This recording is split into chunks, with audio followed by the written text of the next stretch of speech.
Hello and welcome back to From My Mom's Basement, the podcast recorded directly from my mom's basement. I'm your host, David Chamberlain, and this is episode 20 of the podcast. This episode is entitled The Meteor Watcher, written by myself. Thank you all for listening.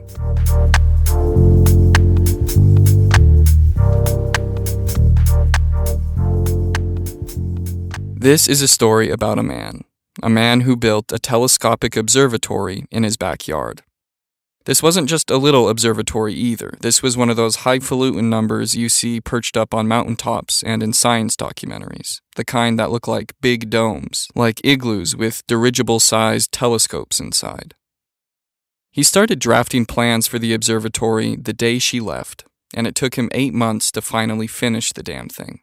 And I don't mean 8 months of working for a couple days and then taking a few weeks off and then working a couple days again. He didn't treat this like a hobby. This was serious work. Day in and day out, sweating in the hot sun, serious labor. Nothing else mattered to the man.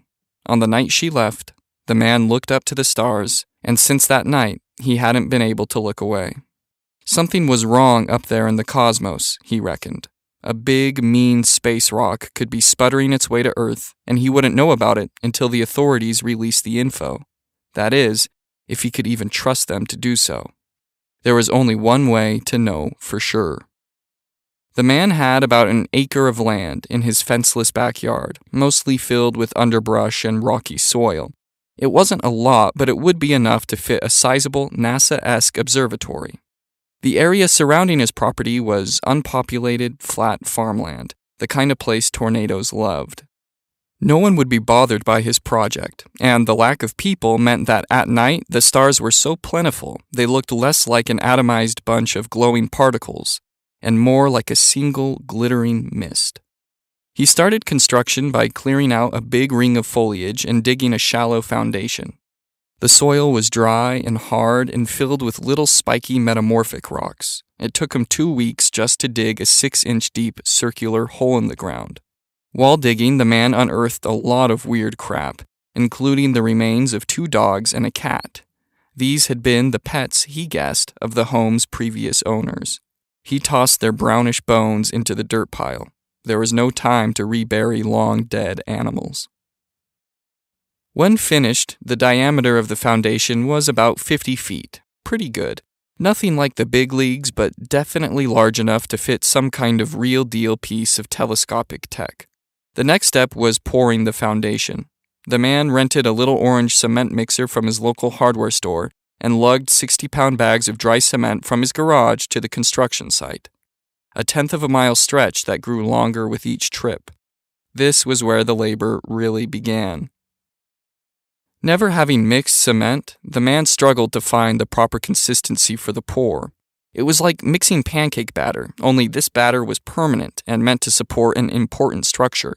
Soggy pancakes weren't the worst-case scenario here.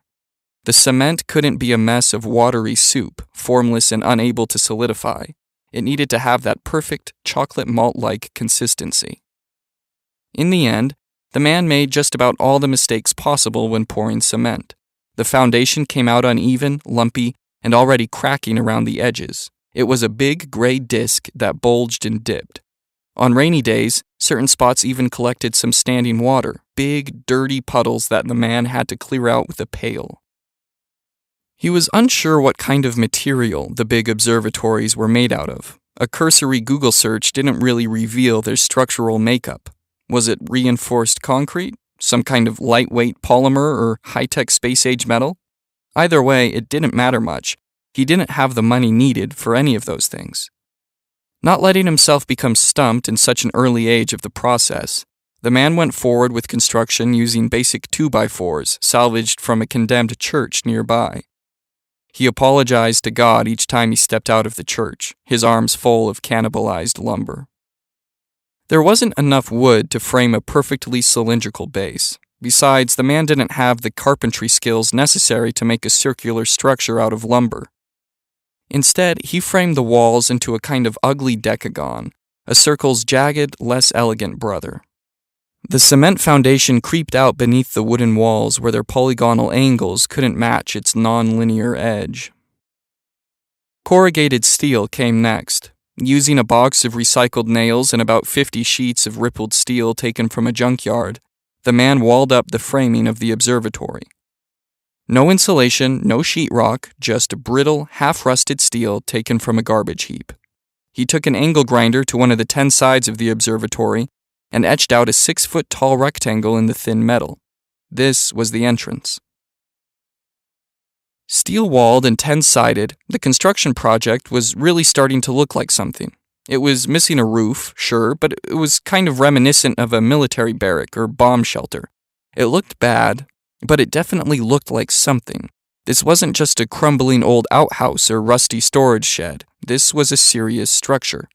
Anyone driving by the man's house could see that something big was happening in his backyard, something pretty ambitious for the little town of 1,500 people. One guy in particular, a perfect stranger to the man, started walking by the man's property almost daily. He'd stop on the edge of the man's property, take a good look at the construction project, nod to the man, and then be off again. Sometimes he'd linger for nearly an hour, sometimes he wouldn't really stop at all. But this daily occurrence became a part of the man's routine, a little moment that he looked forward to every day.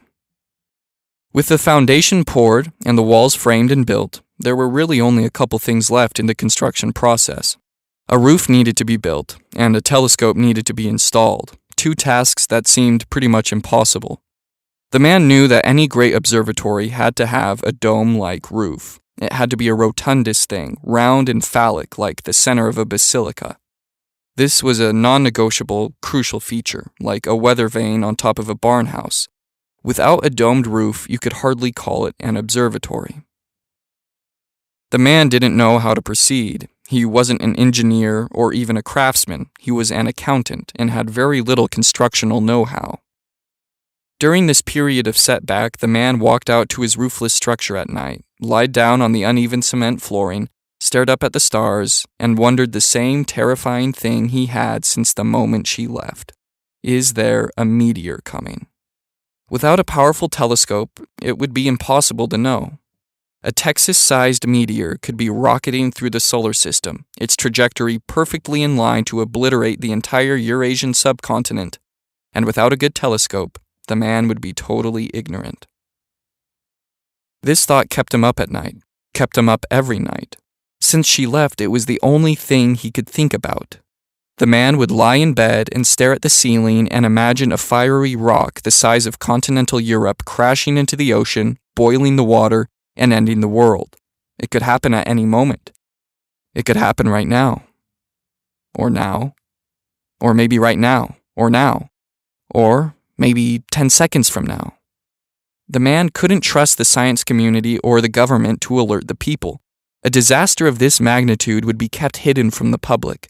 No one would know what was happening until the sky turned white and the shockwave toppled homes from Montana to Singapore.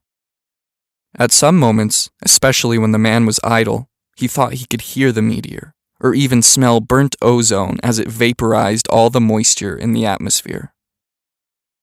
He couldn't continue to live like this. He was burdened with a terrible, constant feeling of dread. It was like that fear that washes over you when riding in an airplane, and you suddenly become acutely aware that you are in a metal tube flying through the skies 32,000 feet above the ground at 500 miles an hour, and the only thing between you and cloudy nothingness is the thin hull of the aircraft. Except in this scenario, the man was acutely aware of the fact that he was a microscopic organism on a rocky ball which was spinning like a top and hurtling through space at unfathomable speeds, dive-bombing through the cosmos and ready to collide with whatever space junk just happened to be floating around out there. This hyper-awareness, this worry, was slowly killing the man. His adrenal glands were pumping at full speed, and his fight-or-flight system was constantly engaged. His brain felt trapped in a pressure cooker, all hot and dense, and his stomach felt inundated with battery acid. His anxiety was a corrosive material, slowly eroding and smoothing out the wrinkles in his brain. Before long, his nervous condition would dissolve his brain entirely, rendering him nothing more than a vegetable with a vacant cavity in his skull. Once the observatory was finished, that awful state of anticipation would be over, and he'd be released from his torment. He'd be able to experience that pleasurable sensation of knowing instead of guessing and worrying. Finally, he'd know, beyond a shadow of a doubt, that he was safe.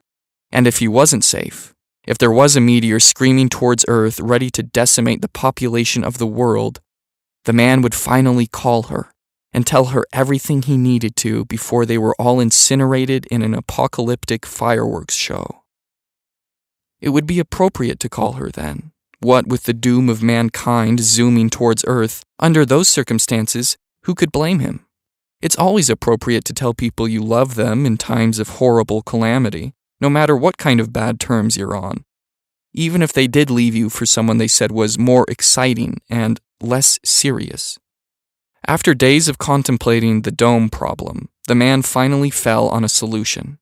Using a bunch of those flexible, bendy poles made for camping tents, the man would run a series of arches across the observatory and then drape some of those heavy-duty military-grade tarps over the tent pole skeleton, thereby creating a kind of fabric dome. It wouldn't be very sturdy or pretty or even very dome-like, but it was the best idea the man had, and it was very cost-effective. Some illegible plans were drawn up and the man went to work. An army surplus store provided him with all the tarps and tent poles he could dream of, and whatever tarps or rope or poles it lacked, he could simply grab from his tornado shelter in his basement. He had all kinds of emergency supplies in there: food, gas generators, satellite phones, the works. He stretched the poles across the observatory in a long, bulging X shape, and then attached them to the walls of the observatory by way of epoxy and JB weld. With the frame completed, the man then overlaid a series of tarps on top and fastened them down tight, making the rough fiberglass material look flush and smooth. They didn't wrinkle or sag. In fact, they were brought so tight against the tent poles that they almost did resemble one of those glossy space-age domes of a real observatory. Lastly, he cut a long slit down the center of the tarped roof, making an aperture the telescope could peer out of. Now the thing really looked like a specific something. Now people driving by would not only notice the structure, but try to guess at its purpose. It looked so much like something familiar that it was like seeing a common word in a foreign language. Its shape and form existed somewhere in the community's subconscious, but its exact meaning was unknown. The stranger continued to come by and watch the man at work. He never spoke, never asked the man what he was building. He would simply stand and peer into the man's backyard and fold his arms and nod and then walk away. Sometimes the man would wave to the stranger, and sometimes the stranger would wave back, but that was a very rare and intimate interaction. Once the dome was completed, the man started on the painting process. This was one of the most important pieces of the puzzle. It wasn't just an aesthetic touch, but something that would transform the hodgepodge collection of blue and green tarps and rusted steel into a single, cohesive structure. It had to be white. Dazzling, blinding, perfect virginal white. White was the color of sci-fi and solid rocket boosters. It was the color of scientists' lab coats and of almost all great observatories. It would be one of the most gratifying steps in the whole process, the painting. Not only would it lend some kind of scientific credibility to the rinky-dink shack, but metamorphose it into something worthy of having a telescope perched within it. Again, patronizing his local hardware store, the man bought as much glossy white paint as the store would allow. He filled 3 shopping carts full of the cans and slung a couple of those long paint rollers over his shoulders. He was going in deep. The paint had to be thick and even and so bright that no one would be able to recognize the paint job as amateur. There had to be that professional, industrial sheen, free from all inconsistency and blemish. The primer didn't bond to the tarps too well. The silvery liquid slid off the tarps like rainwater, rolling over the roof and down the steel sides of the observatory. Pools of the stuff started to accumulate on the foliage surrounding the shelter. The tarps had been advertised as water repellent, but this seemed like some next-level chemical-type aversion to the paint primer. It took the man 3 or 4 passes with the stuff to get it to finally stick in a sufficient way. Priming the steel, however, was a much simpler process. It weaseled itself into the rough texturing of the rusty metal happily, bonding to the dry material with a kind of hungry lust. Even with only the drab, gunmetal gray primer coating the observatory, the thing looked new and uniform and purposeful. Things were coming together. Within a day, the primer was completely dry and practically begging to be bathed in some wet paint. But the man was slow in his application of the pearly white outer layer. This was his Sistine Chapel, his Mona Lisa. He worked in long, methodical strokes along the base of the observatory, slowly working his way up. There was no urgency here, only the therapeutic repetition of rolling the paint back and forth, back and forth. The thing came out white and wonderful. Every square inch of the shack got a couple layers of the glossy stuff. The thing was so brilliant and glowing that on sunny days the man had to avert his eyes. It was now radiant and reflective and resembled those medical triage tents used in old wars. By the man's estimation, the observatory was just about ready for its final and most important piece, the telescope. At this point, the thing started to become something of a roadside attraction. As they drove by, people would catch a glimpse of the glittering structure and put on their brakes and nudge their spouses and shake their heads in bewilderment. There could be no doubting it at this point. That white dome thingy was definitely being used for something special. But what was it? A wedding venue? A bizarre greenhouse? A fancy utility shed? An end-of-the-world bunker, perhaps? On a couple of occasions, the man got visitors knocking at his front door. They wanted to know what that thing was in his backyard. The man would, in a kind of excited, childlike way, offer them a tour of the structure. But the visitors would decline and simply say, "We're just so curious. We just want to know what purpose it serves." And the man would casually tell them it was a telescopic observatory, and the visitors would laugh and wait for an addendum to this humorous statement. But no addendum would come, and then they would walk away dissatisfied, looking over their shoulders at the hulking white blob sitting in the man's backyard. Rumors began to grow, and as the man began working on plans to install the telescope, small crowds formed on the edges of his property, crowds full of whispers and scoffs. The stranger still came by the man's house, but now a little less often. He had to weave through crowds of people to get a good glimpse of the project, and was often ridiculed by others for butting. Sometimes the man would identify the stranger in the group of spectators and give him a nod. Sometimes the stranger would nod back. But eventually, possibly because the crowds grew too large and dense for his liking, the stranger stopped coming by the man's house entirely. This saddened the man, who still looked out into the huddles of onlookers every day, trying to single out the old stranger's face. He missed his friend. Installing/constructing the telescope would easily be the hardest part of the process. It couldn't just be a little store-bought number. It had to be one of those bulbous monstrosities you see at planetariums and on Boy Scout trips. Computers and gimbals and gearboxes and all kinds of little motorized devices would have to be integrated in its design. The man imagined typing coordinates into a small computer keyboard and watching as his telescope whirred and clanged and rotated and aimed its hyper-powerful lens at the exact coordinates he had inputted. This kind of telescope wouldn't be something the man could just whip up for himself, nor would it be something he could just order on Amazon Prime. The fat, artillery piece-looking telescopes that hung in real observatories were mainly afforded to reputable scientific organizations and were subsidized by governments or wealthy corporations who had some stake in the observatory's success. The man wasn't really on the radar of any scientific or astronomical organization, and he wasn't confident in the government's willingness to subsidize his telescope, seeing as he had about zero knowledge in the field of astronomy. He was going to have to get creative.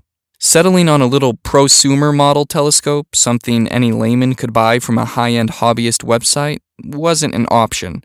The man wasn't a hobbyist. Building this observatory wasn't a hobby. It was life and death. Exhausting all of his options, he started tracing some less than legitimate threads on the internet, ending up in a very dark corner of the World Wide Web. The digital ecosystem he fell into was secretive and clandestine, a super sketchy arena wherein most anything could be purchased as long as you coughed up the right amount of cheddar. While wildly uncomfortable in this strange landscape, a place where the man ran a risk of being hacked or stalked or entangled in some kind of illicit activity, the man wasn't going to abandon his quest until he got a lead on how or where he could find some sort of astronomical telescopic device.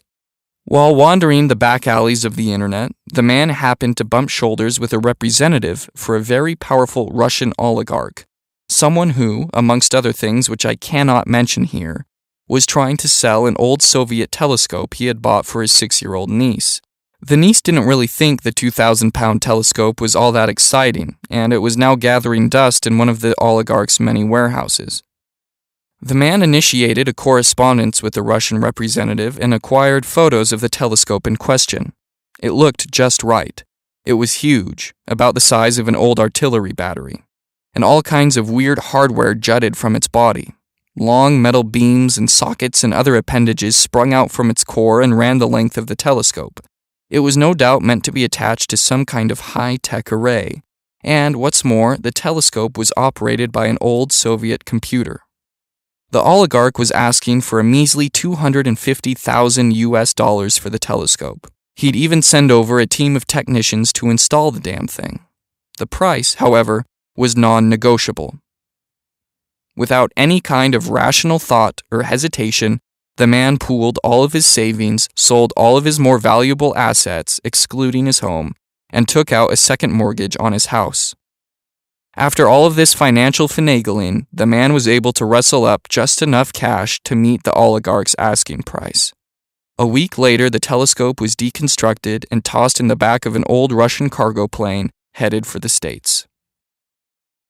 The man's retirement and emergency savings and Ford Tahoe were all gone, and now he would be drowning in monthly mortgage payments.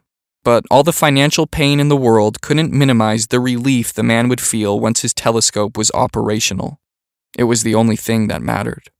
Money was trivial when compared to the threat of total annihilation.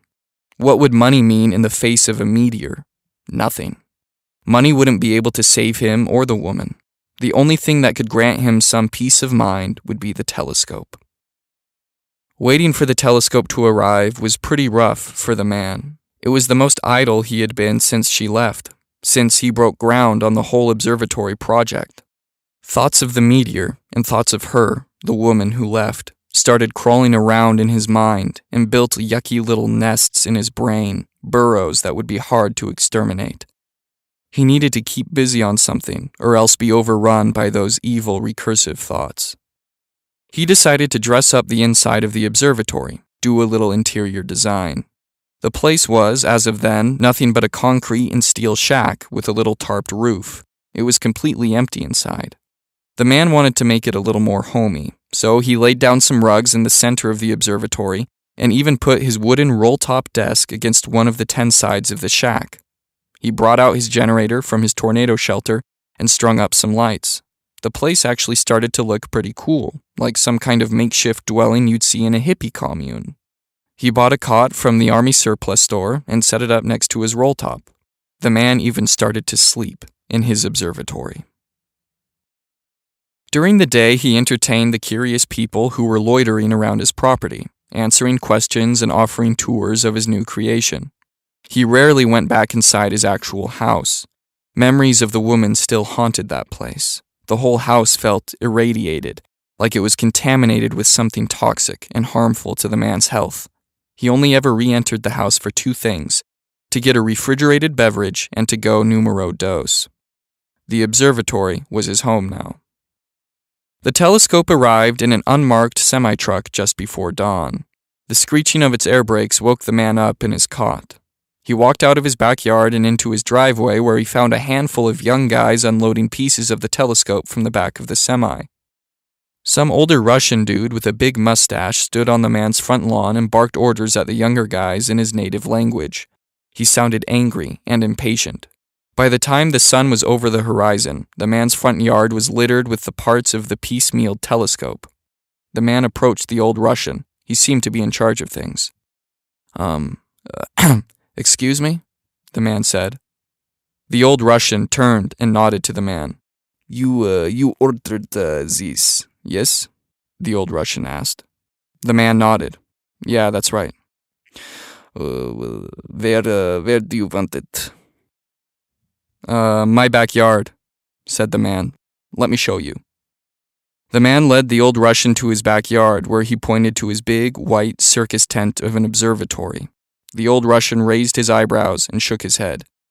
In there. The man nodded. Well, yeah. The Russian shook his head again. Oh, no, that's a shit place. The man shrugged. Rolling his eyes, the old Russian walked back to the front yard and started yelling again. Moments later, the crew of young guys started trudging into the backyard, their arms full of alien-looking pieces of the telescope. Upset by the fact that they had to carry these heavy metallic pieces 1/10 of a mile to the observatory, the young guys glared at the man each time they plodded past him. But the man didn't mind. The telescope had finally arrived. Nearly everyone in the town was now invested in the man's bizarre project, and a crowd big enough to rival a state fair was starting to form around his property. Something akin to a tailgating crowd outside a football stadium, or a mass of people waiting for a fireworks show. The man's project became something of a theater art piece, an attraction that livened the day-to-day monotony of these Midwesterners' lives. Cars lined the street, people sat in lawn chairs on the edges of the man's property, and vendors began selling drinks and hot dogs. It was an event. Everyone wanted to know what this weird team of Russians was working on here in middle of nowhere, USA. They were brutal but efficient, the team of Russian techs. Within a week, they had adapted and installed the Cold War-era telescope inside the man's makeshift observatory. The telescope hung off the ground in the center of the observatory by way of a support apparatus that connected to the sides of the structure. But to say that the telescope was tightly secured or really even safe would probably have been overconfidence or even wishful thinking. The giant device kind of dangled in air, quivering like a glob of saliva ready to break away from someone's mouth. Really, if you stomped around in there too much, the whole thing would have probably come down on itself. But it looked powerful and expensive and really cool. The mysterious Russians hooked the telescope up to some old Soviet computation machine and left, leaving the man with nothing but a tattered user manual and a Russian to English dictionary. The user manual was thin and flimsy, something like the manual for an RC car, not a high-powered telescope. A rigorous uphill battle lay before the man. Not only was he going to have to learn the ways of operating a top-of-the-line looking device, he would also need to become a proficient Russian translator, deciphering the complicated Cyrillic alphabet and translating it into complicated English scientific jargon. He was facing a pair of steep learning curves. But despite all that stood in his way, despite the money spent and the time sunk and the energy dispensed into this project, the man was happy. The telescope observatory was finally complete. The crowd of onlookers, however, were getting antsy. They wanted a show. Yet weeks passed and the man hadn't done anything really worthy of expectation. During the day, he just kind of sat around and worked on translating the telescope user manual. Then at night, he'd walk inside his observatory and sit at his roll-top desk and again work on translating the user manual. The crowd wanted the Russians to come back. They wanted to see something. They wanted mystery and excitement. But the man was stuck doing some serious, yawn-inducing activity. Even the most avid fanatics of the man and his observatory were growing bored. More days passed and the summer rains came and the crowd dwindled, but the man was inching closer to actualizing his dream. He worked under the cover of his waterproof tarps, the rain slapping against the roof, and inputted codes into the telescope's computer. He was familiarizing himself with its processes, running it through its routines. He even picked up a rudimentary understanding of the Russian alphabet. The thing started up a couple times. While spooling to life, it clanked and screamed and shuddered like an old engine. It rotated by way of little gimbals and servos, just as the man dreamed. The prospect of seeing into the far reaches of space, an idea that had always seemed more or less fantastical to the man, was now very real and very immediate. He was going to do it. He was going to free himself from that terrible prison of unknowing. Using the crystal-clear eyes of a $250,000 telescope, he was going to look into the cosmos and know whether or not ultimate destruction was imminent. Liberation was near. August came with its sweltering heat, and the initial test day arrived. On the edges of the man's property, where there had once been crowds large enough to rival a NASCAR event, there was now nothing but the silence and emptiness of farmland. The man was alone once again. Working in a kind of monastic, ceremonial way, the man started to prepare the observatory for its maiden voyage, its consummation. As the sun started to sink in the west, he went to work inputting coordinates in the telescope's computer, gently tapping each key like a pianist playing the final notes of a concerto. Once the coordinates were inputted, the man peeled open the large aperture in the roof of the observatory, letting the telescope's gray eye peer out into the heavens. The air was still, no wind, no sound of crickets. A large monitor, something bulky and utilitarian like a radar screen in a submarine, sat next to the telescope on a small stand. This monitor was the key to the celestial realm. Through its gray and hazy image, the man would see whatever the telescope saw. As of now, the monitor was dark, but in just a few moments there would be a dusty old image of the firmament flickering right before the man's eyes. The last remnants of purplish sunlight fell away to darkness as the man made the final tweaks to the telescope. Staring out of the aperture in the observatory's roof, the man smiled. The stars were starting to poke their bright pinheads out of the flat darkness, winking at the man. A gust of wind suddenly picked up. It rattled the steel sides of the observatory and made the tarps flap and pulse like high-flying flags. The man ignored this warning and kept working. Things were almost ready. He was so close now. Now, with the coordinates inputted, all the man had to do was push a single button and stand back as the telescope executed its directive. Then that unspeakable pain would be washed away. His time in Gethsemane would be over. There would be a relief beyond anything the man could imagine. Since she left, he'd been teetering on the edge of a deep pit, nearly falling into a dark place that he'd never be able to return from. But now all of that would be washed away. The grayish monitor would give him a behind-the-scenes look at the universe, and he'd finally be free from worry. The telescope would absolve him of his heavy psychological burden. The man started to tremble with excitement. He felt his heart pulsing in his fingertips.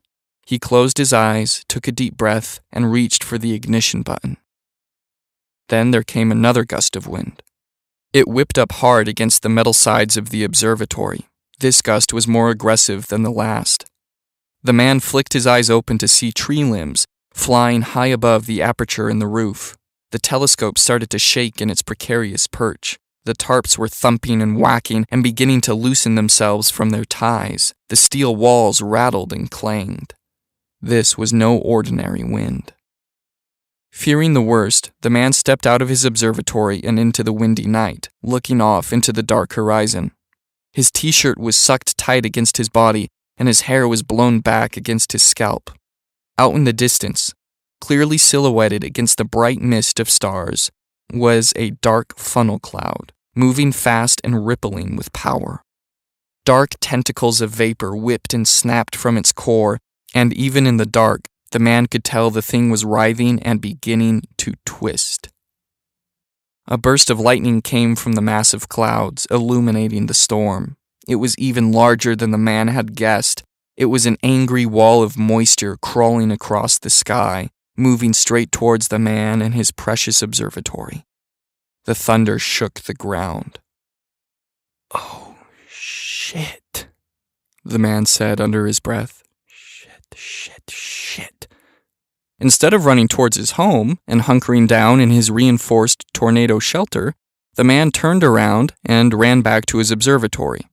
The whole thing was now shrieking and vibrating from the severe wind. Rain started to smack against the tarps and fall through the roof's aperture in heavy streaks. Fat droplets bounced off the telescope itself. Hail came next, battering the pricey piece of technology with its icy stones. "No, no, no, no, no," shouted the man, desperately trying to close the aperture. The man was now soaked in rainwater, and hail bounced off his skull, stinging him like sharp airsoft BBs. Water filled the divots in the uneven cement floor. The observatory was beginning to flood, and the wind was only picking up. The telescope came uncoupled from its finely tuned installation, falling, all crooked and lopsided, against one of the steel walls. The telescope monitor started to buzz and hiss with the sound of electrical malfunction, and the man himself started to sob. He stood in the center of his observatory and watched as everything started to crumble and collapse around him. "I thought you might be out here," a voice shouted from behind the man. The man turned and saw his old friend, the stranger, standing in the entrance to his observatory, completely waterlogged and out of breath. "You need to get inside," the stranger shouted. "Let's go." "I can't," the man said. This is everything to me. I can't leave it." Lightning struck nearby. Both of the men felt the static in the atmosphere. "Yes, you can," said the stranger, approaching the man. "You can or you'll die out here." I guess I'll have to die out here then," said the man. The stranger lost his patience. "Come on," he barked, grabbing the frenzied man under his armpits. "We're going." The stranger pulled the man, kicking and screaming, out of the observatory and dragged him through the mud and the rain across the 1/10 of a mile stretch to the man's house. He threw the man, who was now blubbering like a child, inside the house and closed the door behind them. "Where's your basement?" the stranger asked, his face dripping with rainwater. I have to get back out there," the man said, trying to get up and move past the stranger. We're getting to your basement now." Suddenly, there was a terrible, high-pitched shrieking sound, something like a child's scream. The man's house began to creak and shudder, and some things in the home began to topple.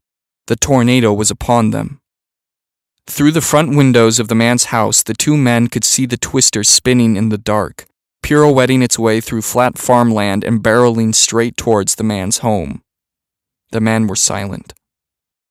Seeing the power of this storm up close, the man snapped out of his delusion and led the stranger to the tornado shelter in his basement. The men huddled their water-soaked bodies in a corner of the cement chamber and waited for the storm to pass.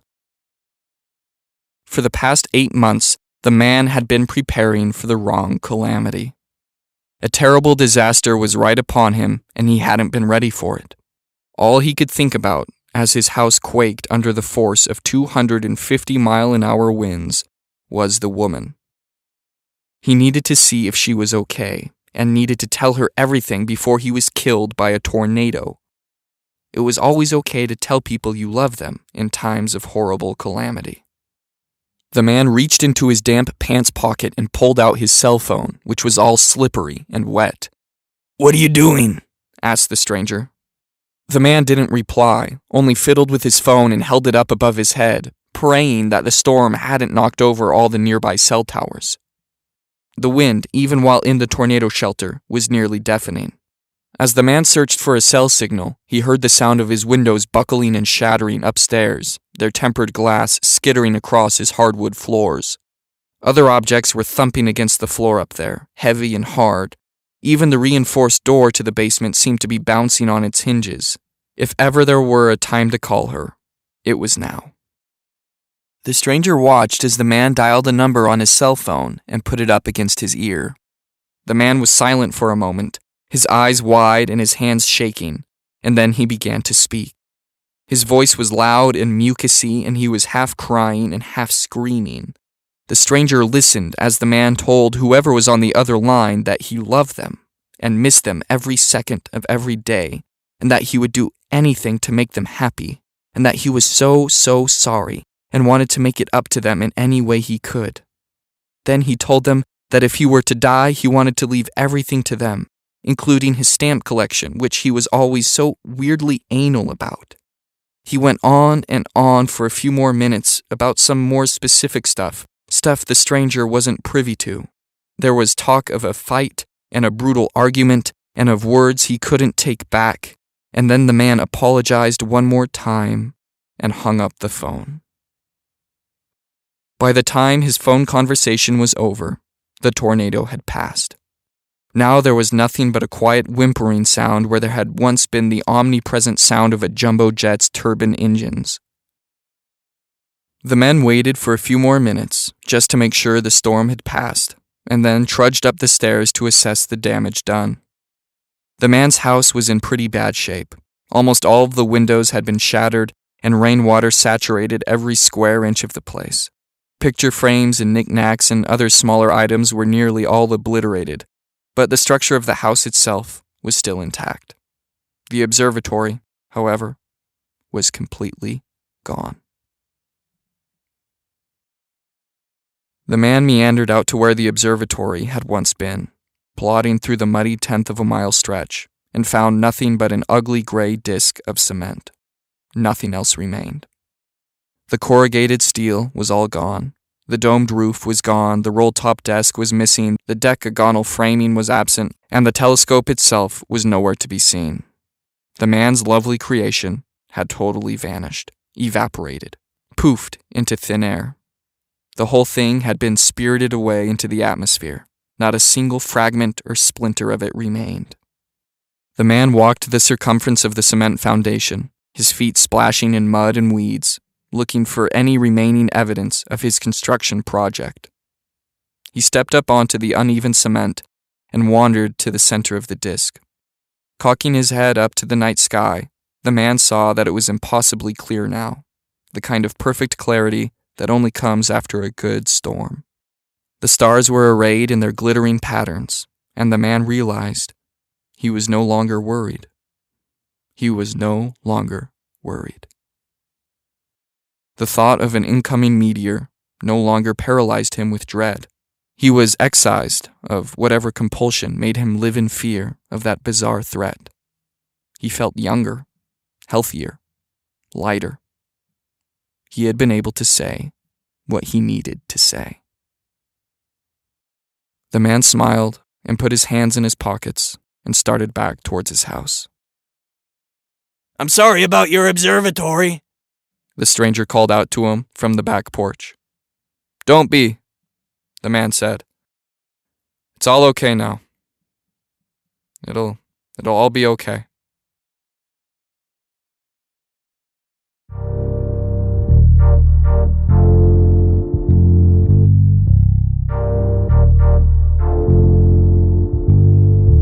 You were listening to The Meteor Watcher by David Chamberlain.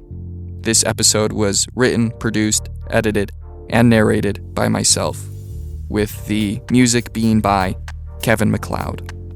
Thank you again for listening.